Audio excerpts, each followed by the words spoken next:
Do you think this Tennessee football team can get distracted by the fact that they're playing in the most meaningless game among all college football playoff competitors, and they're going to have an eye on Ohio State and Indiana? That could actually hurt what they do on the field in Neyland Stadium against the of-age minors on Saturday. Yes, it could absolutely hurt them what they do on the field. And I'm not saying it could make them lose it, but they could look ugly. I have precedent for this. Dave, there are 2 seasons in Tennessee history where they were playing meaningful November games where they needed help for some championship aspirations. You know what they were? Mm-hmm. Wait on me. 97 and 2001. Okay. 2001, by November, they controlled their own destiny to win the East, and there was that Florida game looming in December, but they were hoping they could get into the national title race. So what did they do that year, Dave? Do you remember that? Do you remember that Kentucky game that year where Jared Lorenzen almost beat them? Where they fell 21-0? Yes. He rolled up a buffet of points. He did. Rest in peace. I'm sorry. Dave, you don't think that's because Tennessee was distracted by other games going on that day? Of course they were. They desperately needed Nebraska to lose. They were desperately hoping Michigan would lose. They were desperately hoping these other teams would lose so they could get in. The same thing happened in 97. Now, let me break down what happened actually in 1997 when Tennessee won the East, which was an underrated way how they won the East. So they lose to Florida, and you think they're done when they lose to Florida, right? They're not. When they lost to Florida, you were following Tennessee at the time. You're like, they're not winning the East. It's over. Florida is going to win it again because they've done it the last 5 years. Yep. What happened? And Florida had to lose 2 because you lose a tiebreak. Yes. So what happens? The day that Tennessee blows out Georgia, Florida breathes new life into Tennessee because they get upset by LSU. All of a sudden, Tennessee's got a SEC title berth on the line. So if Florida loses another game, Peyton Manning and Tennessee go play South Carolina on November the 1st at 12:30 that day. Florida was playing Georgia at 3:30 that day. Every Tennessee fan cared about the Florida-Georgia game because if Georgia beats Florida, Tennessee's in. Dave, Tennessee only beat South Carolina 22-7, and that was a terrible South Carolina team, and they limped to victory in an ugly win. Luckily for them, Georgia did beat Florida, so they didn't care. I'm going a step further. November the 15th, Tennessee is playing at Arkansas. They are number 5. Now, all of a sudden, Dave, you're thinking about not just the SEC title, but you're thinking about the national title at this point because there's 4 teams ahead of you, and you're hoping some of them lose. 2 of those national title teams ahead of you were Ohio State and Penn State. Both had games lining up while you were playing Arkansas. Tennessee had to come back to beat Arkansas that day. Fast forward 2 weeks later, Tennessee's playing Vanderbilt, needing to win to go to the SEC title. They're number 4. Ahead of them in their way in that moment is Penn State, who's playing Michigan State.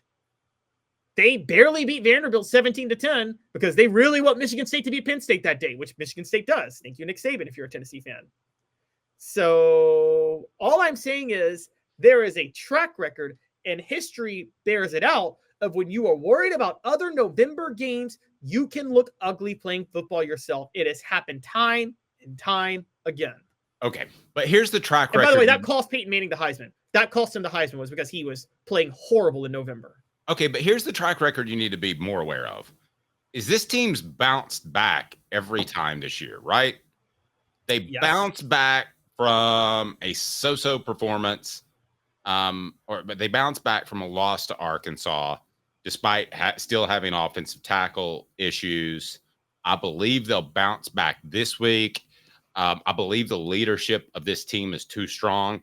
Now, I know you don't like it when I use the C word, culture, but I believe this team's culture is too strong.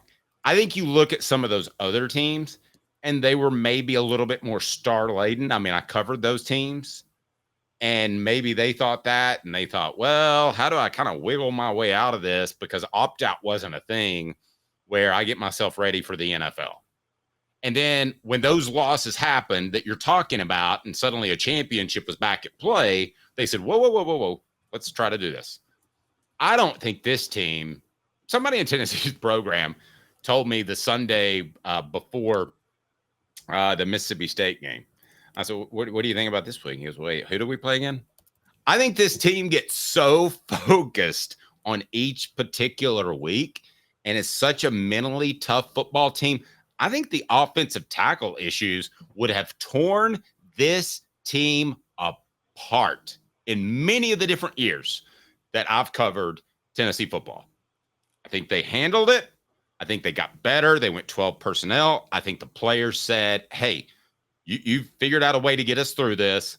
I just think the culture, and I know you hate that word, I think the culture is too strong. I'm not at all worried about that. As your take, brought to you our good friends at Dynasty Pools and Spas. For Dynasty Pools and Spas, your home for the best spas and everything you need to jump right in. Relaxing, therapeutic, absolutely. But what sets Dynasty Pools and Spas apart from others is that you get everything with any spa purchase. You get the cover lift, the steps, delivery, and chemicals. When Dynasty Pools and Spas delivers your spa from their Athens location within 125 miles, you'll get your own personal hydrotherapy spa. Mention me, Dave Hooker, or Off the Hook Sports, and get $500 off your top quality new spa. Dynasty Pools and Spas, just off the Athens exit. Drop in and receive a free gift from Off the Hook Sports, Dynasty Pools and Spas. Mention Off the Hook Sports for a drop-in prize and that $500 discount, Dynasty Pools and Spas. To check out some of the Dynasty Spa models and to buy spa chemicals, go to dynastypoolsandspas.com. Dynasty Pools and Spas. Caleb, I guess it comes down to this. Mentally, who is more wrong this season? Was it us and having Tennessee overrated in the preseason? Or was it Tennessee's mentality or lack of mental fortitude when they went to Arkansas, when they weren't able to pull from the well against Georgia? I think it's more the latter. Major Moves on Twitter says, I like I feel like the wide receiver position for UT has been down this year. Am I wrong? Is it young developing quarterback offensive lineman combo? What does that position look like moving forward? Well, the wide receiver position, they need to get some shiftier guys that can move. But Caleb, I think if you had to say that it's more of a personnel issue as opposed to an approach issue, what would you say? I mean, I think it has been a personnel issue because of misevaluation of talent, but the Arkansas game was also an approach issue. And you keep talking about culture, and that's why they won't have a letdown against UTEP. I just told you I was just talking about the 97 team. Dave, you're saying that 97 team didn't have amazing culture? They were led by Peyton Manning and Al Wilson and Leonard Little on defense. You're questioning the culture of the 97 team? I'm not questioning the culture, but I will tell you this. They didn't have incredible leadership like they had in 98. And I'll take you back. Listen, here's what happened at the halftime at the SEC championship game in 1997. Okay. This is in my book. You can order it off the Hook Sports. It's online. And don't order it through Amazon, order it through me. Amazon takes everything. So, but I can tell you that Peyton Manning and Leonard Little had their daubers down. Were not in a good place because it felt like they had made it all that way and they weren't going to win a single championship throughout their very successful career. And you know who it was that stepped up and was the leader of that team immediately?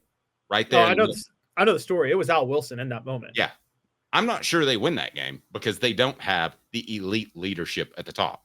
I don't know why Al picked that time to be a leader, but he had always kind of deferred to Peyton and Leonard. But at that point, he said, which is funny to me, he said, I've never won a bleeping championship in my bleeping life. It's hard for me to really comprehend that because he was such an elite athlete. Like he had to be at some point in Little League such a great player that he won a championship somewhere. But okay, let's take him at his word. That's what motivated him to say, listen, and I've heard different people tell different stories that maybe Peyton was put against a wall. Like physically grabbed by the shoulder pads and put against the wall. Oh, he also, my understanding is he also said to Peyton Manning and Leonard Little, like, if you're not going to do it for yourselves, do it for us. Like he was basically telling them, like, how could you guys not be willing to do it for yourselves when this is your last chance? And Al Wilson had another chance. He was going to be back in 98. So I've heard that story too. I think what would happen sometimes with Peyton Manning was he was so intense, so overprepared, gave himself so much anxiety that the minute things went wrong, he kind of just fully dejected himself sometimes. And well, I don't know that he fully dejected himself, because I think elite athletes don't do that, like Michael Jordan. But I do think you could wear on somebody, and I think that there are times he wore on his teammates.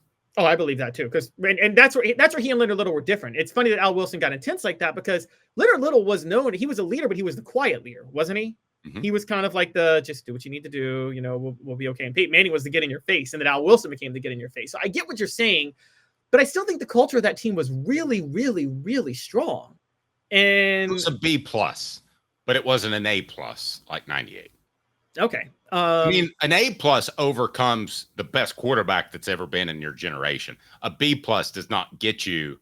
And we have to also, we're looking at this in a vacuum. We have to also remember that you probably weren't going to play for a national championship unless you went undefeated. So, well, no, they had the national title. They actually had a national title. That's why I was talking about how they played so ugly during that time. They had one loss, but they had a national title and reached that game that year. They were going to go play Nebraska in the Orange Bowl, and had Michigan lost to Washington State, Tennessee would have played Nebraska for the national title. So that was all in front of them. I agree, but there's all those ifs and stuff, and Peyton had the bad knee. He shouldn't have gone on David Letterman, talked about how big his damn knee was. That didn't make any sense.